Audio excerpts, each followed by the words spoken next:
আসসালামু আলাইকুম রহমতুল্লাহি অবরকাতুহু। সম্মানিত দর্শক, আজকের যে দিনটিতে আমি এই ভিডিও করছি সেই দিনটি যে কোনো কারণে রাজনীতির একটি টার্নিং পয়েন্ট।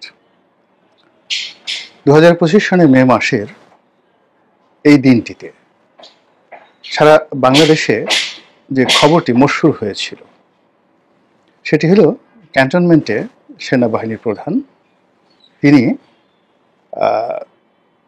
তার যে অফিসার রয়েছেন তাদের উদ্দেশ্যে বক্তব্য দিবেন এবং সেই বক্তব্যে সবাই যুদ্ধের পোশাকে উপস্থিত থাকবেন। আর আমি যখন ভিডিওটি করছি সেই দিনের খবর হলো যে আজকের এই বৈঠকটি যেটি 9টায় হওয়ার কথা ছিল সেটি আগামীকাল হবে। এখন এর বাইরে যেটি হচ্ছে সেটি হলো ঢাকা দক্ষিণ সিটির মেয়র পদে জনাব ইশরাক তিনি কোর্ট থেকে যে আদালত থেকে যে রায় পেয়েছেন সেই রায় অনুযায়ী দায়িত্ব লাভের জন্য শপথ গ্রহণের জন্য তিনি সরকারের উপর চাপ প্রয়োগ করছেন এবং তার যারা লোকজন রয়েছে তারা সেই নগর ভবন ঘেরাও করে রেখেছে।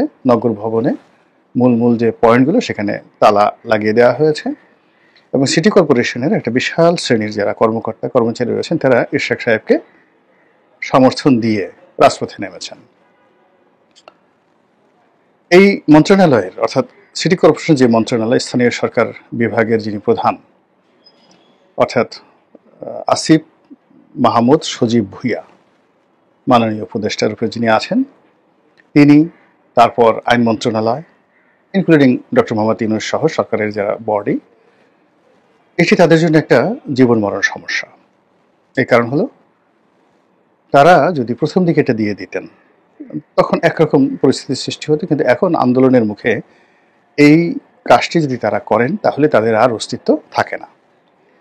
ফলে এটি আইনসিদ্ধ নয়, এখানে আইনের ভিন্ন রকম ব্যাখ্যা রয়েছে ইত্যাদি নানা রকম কথাবার্তা বলে ইশরাকের যে মেয়র হিসেবে শপথ গ্রহণ এটাকে অস্বীকার করা হচ্ছে যে আসলে মেয়র হিসেবে যে কার্যকাল ছিল সেই কার্যকালের মেয়াদটা মে মাসের 15 তারিখে চলে গেছে। তো কাজেই এখন নতুন নির্বাচন হবে অথবা এখানে প্রশাসক নিয়োগ হবে। যদি ইশরাক সাহেবকে নিয়োগ দেওয়ার কোনো প্রশ্ন আসে, নয়টা যে মেয়র সেক্ষেত্রে তাকে প্রশাসক হিসেবে নিয়োগ দেওয়া যেতে পারে, এরকম কথাবার্তা হয়তো অনেকে বলার চেষ্টা করছেন। তো এই যে এটা টার্নিং পয়েন্ট, এই টার্নিং পয়েন্টের মধ্যে নানা রকম ফুসফাস কানাঘোষা এবং নানা জনে নানা রকম কথাবার্তা বলছে। কেউ ডক্টর মোহাম্মদ ইউনূসের পক্ষে, কেউ সেনাপ্রধান ওয়াকারুজ্জামানের পক্ষে, কেউ বিএনপির পক্ষে, আবার এর মধ্যে আবার ঘোলা পানিতে অনেকে মাস স্বীকার করার চেষ্টা করছে। এর মধ্যে মানবিক করিডোরের অধীন সামরিক করিডোর, বান্দরবন থানসি এই এলাকাতে অসন্তোষ, চট্টগ্রাম বন্দরকে বিদেশিদের হাতে অপারেট করার বা পরিচালনা করার যে দায়িত্ব এটি দেওয়া নিয়ে পুরো চট্টগ্রাম অসন্তোষ। তারপর বিভিন্ন এলাকাতে পুলিশের সঙ্গে এই ছাত্র জনতার যারা সমন্বয়ক তাদের কিছু দৃষ্টিকটু ঘটনা ফেসবুক, ইন্টারনেটের অন্যান্য প্রোটোকল, ইউটিউব থেকে শুরু করে সব জায়গায় রীতিমতো ট্রেন্ডিং হচ্ছে। এরই মধ্যে যেহেতু একটা টার্নিং পয়েন্ট, এখানে অনেক ঘটনা, অনেক দুর্ঘটনা কিন্তু ঘটার সম্ভাবনা রয়েছে এবং তার কিছু নমুনা আমরা দেখতে পাচ্ছি যে এই মুহূর্তে বাংলাদেশের সবচেয়ে সম্ভাবনাময় রাজনৈতিক দল নির্বাচন হলে অথবা অন্য যে কোনো প্রক্রিয়াতে ক্ষমতায় রাজনৈতিক পরিচয় ব্যবহার করে ক্ষমতায় যাওয়ার যদি সুযোগ কারো থাকে সেটি রয়েছে বিএনপির। আর বিএনপির যে নেতৃত্ব এটা একছত্রভাবে এটি রয়েছে জনাব তারেক রহমানের হাতে। তো এখন বিএনপি এবং তারেক রহমান সাহেবকে মাইনাস করার জন্য, তাদেরকে বিপদে ফেলার জন্য এবং তাদেরকে গ্রিপের মধ্যে আনার জন্য অনেক আগের থেকে কিন্তু নানা রকম কৌশল করা হচ্ছে, ভীষণ রকম কৌশল করা হচ্ছে। এই যে বেগম জিয়াকে যে জেলখানা থেকে আওয়ামী লীগ সরকার বাইরে বের করে নিয়ে আসলেন, এটা কৌশলের অন্তর্ভুক্ত ছিল এবং গোয়েন্দা কৌশলের অন্তর্ভুক্ত ছিল।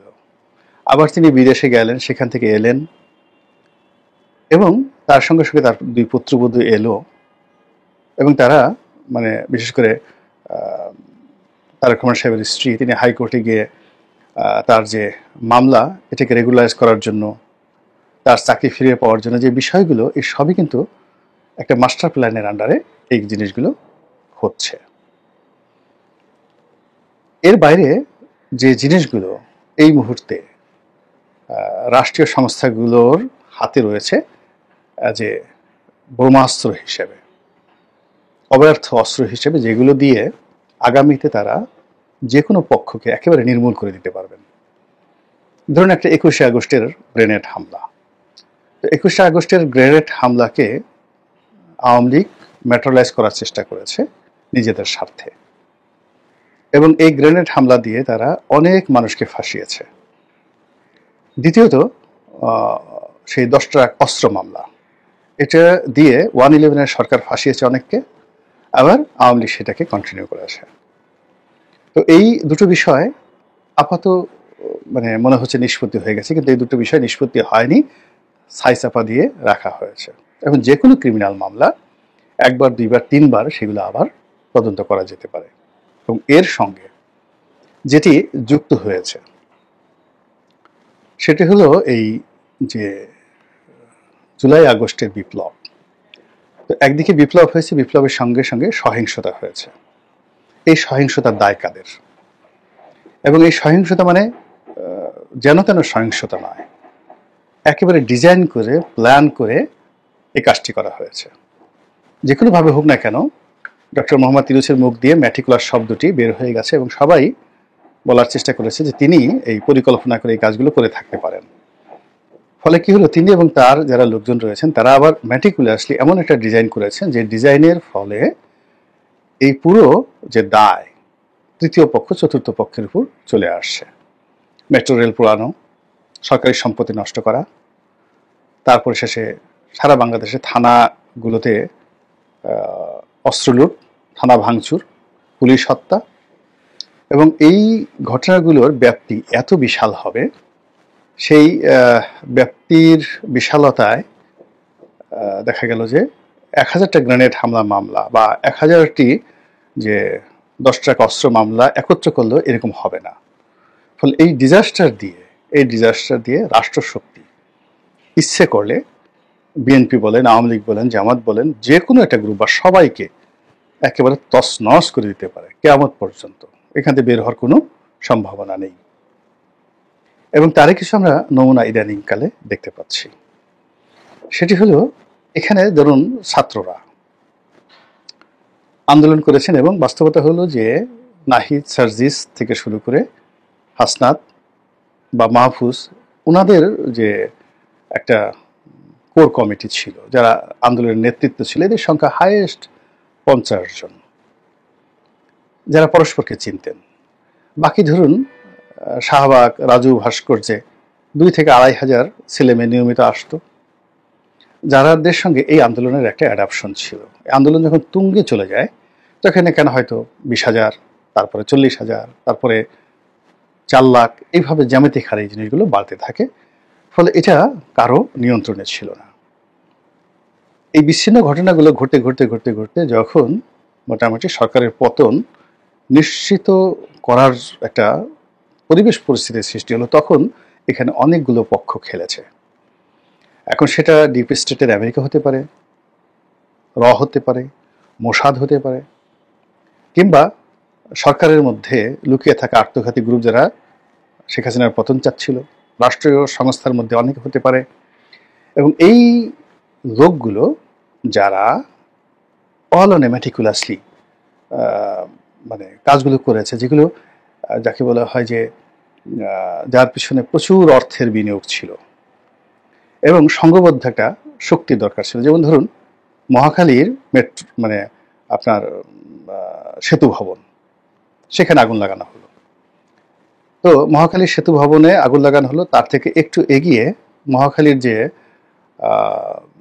ডিজি হেলথের অফিস, তারপর শেষে ডিজি হেলথের অফিসের সামনে যে পর্যটন কর্পোরেশনের পাশে আছে ত্রাণ মন্ত্রণালয়ের যেটা একটা অফিস রয়েছে, সেখানে যেখানে মানে ওই বাংলাদেশে যত ত্রাণ দেওয়া হয় সেই অধিদপ্তরটা রয়েছে, ত্রাণ অধিদপ্তর, সেখানে আগুন লাগিয়ে দেওয়া হলো। তো ডিজি অফিস, তারপরে শেষে ডিজি হেলথ অফিস, তারপরে ওই ত্রাণ মন্ত্রণালয়ের অফিস এবং সেতু ভবনের মতো 3টি গুরুত্বপূর্ণ অফিস এত দ্রুততার সঙ্গে করা হলো, এবং এটার পেছনে বিশাল একটা বিনিয়োগ ছিল, অর্থের বিনিয়োগ ছিল, যেটা এই ছাত্রদের পক্ষে সম্ভব নয়। হাসনাত সার্জিদের পক্ষে এটা একেবারে অসম্ভব, অকল্পনীয়, চিন্তাই তাদের মাথায় তখন পর্যন্ত আসেনি। ওদের তখনও মানে এই কাজ করার জন্য যে যতটুকু মানে যা কিছু দরকার তার কোটি ভাগের 1 ভাগও নেই। এখনো তারা ওই জিনিসটা বুঝতে পারেনি যে এই জিনিসগুলো কিভাবে হলো। তো এর পেছনে একটা বিরাট গ্রুপ কাজ করেছে যারা ওয়েল ট্রেন্ড, এই পেছনে একটা বিরাট গ্রুপ কাজ করেছে যাদের পিছনে অর্থ ছিল এবং একটা ক্যাডার ভিত্তিক ছিল এবং এদের একটা সিকিউরিটি ছিল। ঠিক একই সময় গিয়ে দেখেন আপনি মেট্রো রেলে আগুন দেওয়া হলো কয়েকটা স্টেশনে, মিরপুরে এবং আগারগাঁওয়ে, এবং সেখানেও যেভাবে কাজগুলো হলো এর পেছনে ইনভেস্টমেন্ট ছিল, তারপরে সে কারা টাকা দিয়েছে, কি দিয়েছে, ইত্যাদি ইত্যাদি। তো এগুলো নিয়ে এই সময়টাতে বিভিন্ন আলাপ আলোচনা হয়েছে, বিভিন্ন এক পক্ষ আর এক পক্ষকে দায়ী করার চেষ্টা করা হচ্ছে। কিন্তু এর মধ্যে যেটি হচ্ছে, দেশি বিদেশি গোয়েন্দা সংস্থাগুলো, এখানে ওদের অনেকগুলো অনেক ডবল এজেন্ট থাকে। যেমন যে লোকটা রয়ের সাথে কাজ করছে, কিন্তু রয়ের যে উল্টো পক্ষ, ধরুন যদি ডিজিএফআই থাকে তাদের সাথে কাজ করেছে, অথবা ধরেন বিএনপি উল্টো পক্ষ তাদের সাথে কাজ করেছে। তো এইভাবে অনেকগুলো ডবল এজেন্ট এর মাধ্যমে বহু পক্ষ এখানে কিন্তু টাকা পয়সা লেনদেন করেছে। এখন এখানে সাম্প্রতিক সময় দেখা যাচ্ছে যে বিএনপি কে প্রথমে ক্রেডিট দেওয়া হলো, খুব কৌশলী, বিএনপি বুঝতে পারেনি। মানে পুরো আন্দোলন ছাত্ররা করেছে, ছাত্রদেরকে দিয়ে বলানোর পরে বিএনপি খুব ঈর্ষা হলো যে আমরা এতকাল রাজনীতি করলাম, আমরা তো এই কাজগুলো করেছি। এবং বিএনপি কোন দায়িত্বশীল লোক নয়, একেবারে সাধারণ লেম্যান দিয়ে, বিএনপির যারা সহযোগী তাদেরকে দিয়ে এই কথাগুলো বলানো হলো যে এই কাজে, এবং এখানে দেখেন কিন্তু জামাতের নাম আসেনি, কেউ বলেনি জামাতের নাম। অথচ আন্দোলনে যদি লজিস্টিক সাপোর্ট দিয়ে থাকে, জামাত সবচেয়ে বেশি দিয়েছে। কিন্তু এই যে যে কথাগুলো বলানো হচ্ছে, ক্রেডিটটা দেওয়া হচ্ছে, প্রথমে হলো একেবারে সরল যে এই কাজগুলো জনাব তারেক রহমান সাহেবের বুদ্ধিতে আমরা করেছি, অমুক অমুক জায়গাতে আমরা করেছি, সালাউদ্দিন সাহেবের বুদ্ধিতে আমরা করেছি, অমুক অমুক জায়গায় করেছি, গেল ভালো কথা। এরপরে সবাই যখন মনে হলো না হ্যাঁ এই কাজ তো বিএনপি তো আন্দোলনের সঙ্গে ছিল, আন্দোলনের সঙ্গে সঙ্গে পরবর্তীতে এখন মার্কেটে মশহুর হলো যে বিএনপি আসলে এখানে ইনভেস্ট করেছে, টাকা দিয়েছে, তারেক রহমান স্বয়ং টাকা দিয়েছে, সালাউদ্দিন সাহেব টাকা দিয়েছেন, তাবিত আওয়াল টাকা দিয়েছেন, এরশাদ টাকা দিয়েছেন, এই জিনিসগুলো এখন সামনে চলে আসছে। আচ্ছা, তখন তারা যে টাকা দিয়েছেন, এবং এর সঙ্গে সঙ্গে আবার খেয়াল করুন, ডিবি অফিসে যখন হারুন এই ছাত্রদেরকে ধরে নিয়ে গেল, তখন সঙ্গে সঙ্গে কিন্তু বেশ কয়েকজন রাজনীতিবিদদেরকে সেখানে নিয়ে যাওয়া হয়েছিল, যাদের বিরুদ্ধে অভিযোগ ছিল যে তারা এই আন্দোলনে টাকা খরচ করছে। কিন্তু ওই যে ডিবি অফিসে তাদেরকে যে মুখোমুখি করা হলো অনেক রাজনৈতিক নেতাদেরকে আর এই ছাত্রদেরকে, পরে দেখা গেল যে সেই রাজনীতিবিদ যারা আছেন এবং ছাত্র, তারা কেউ কাকে এর আগে দেখেনি নাই, কথাই বলেন নাই।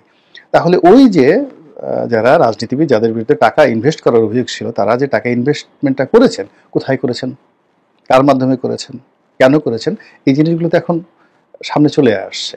আর এই কাজগুলি করা হচ্ছে নতুন একটা চক্রান্তের জাল বিস্তার করার জন্য। এবং আগামীতে এই যে এগুলো সব রেকর্ড হয়ে যাচ্ছে ডিজিএফআইতে, এনএসআইতে, ডিবিতে, সিআইডিতে রেকর্ড হয়ে যাচ্ছে, এবং সেই রেকর্ড অনুযায়ী আগামীতে যখন এগুলোকে ম্যাটেরিয়ালাইজ করার জন্য, ধরার জন্য বা চার্জ ফ্রেমের জন্য এই বিষয়গুলো তোলা হবে, তখন বলেন তো যে নামগুলো আসছে, সেই নামের তাবিত আওয়াল সাহেব, তারপরে এরশাদ সাহেব, সালাউদ্দিন সাহেব, জনাব তারেক রহমান সাহেব কি বলবেন, তখন কি উত্তর দিবেন? আপনারা কি এই যে টোটাল বিষয়টা একবার একটু মিলিয়ে দেখেছেন যে আমরা কোন দিকে যাচ্ছি, কি হচ্ছে, এবং পরিস্থিতি কতটা জটিল থেকে জটিলের দিকে যাচ্ছে? মহান আল্লাহ আমাদের সবাইকে হেদায়েত দান করুন এবং হেফাজত করুন। আসসালামু আলাইকুম ওয়া রাহমাতুল্লাহি ওয়া বারাকাতুহু।